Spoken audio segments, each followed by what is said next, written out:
Well, the post-flood rapid ice age, with its mild winters and cool summers, can also explain the spread out of the animals and man across the globe.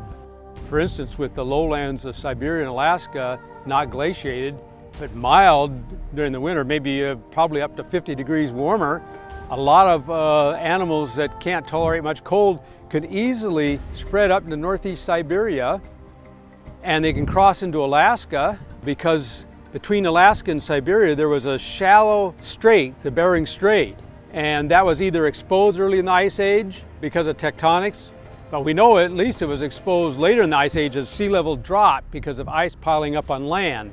In fact, the whole Bering Shelf and the Arctic Ocean were exposed for hundreds of miles. We find fossils on the shelves, and even on some islands hundreds of miles off the coast. So we know the sea level drop exposed the shelves. But these animals can spread from Siberia to Alaska, and then how would they get down to the United States, Central America, and South America? Well, because during the Ice Age we had another phenomenon occur, especially early in the Ice Age when we had mild winters.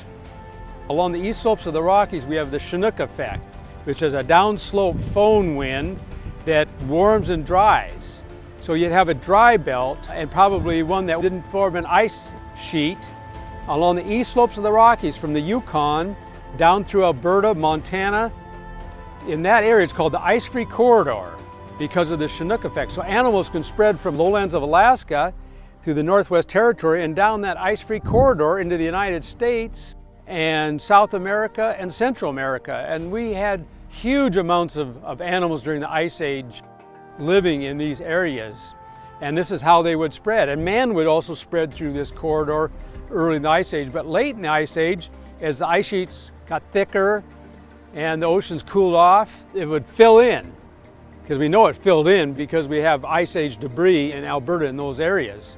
We also have a lot of fossils underneath the Ice Age debris of some of those animals like mastodons and mammoths. These are some of those that passed through the corridor that lived there for a while and got trapped during the Ice Age and are under the Ice Age debris. You had a similar situation for animals spreading to Australia. In Southeast Asia, it'd be warm even during the Ice Age. So as sea level drops, there's a huge shallow areas, and so they can make it pretty close to Australia. There'd be a few deep areas, and some can swim, or maybe man took some to Australia, but this is how I believe they can spread to Australia, which is kind of a mystery of why you get all these marsupials there. Either man brought them or they quickly spread after the flood over shallow areas of Southeast Asia.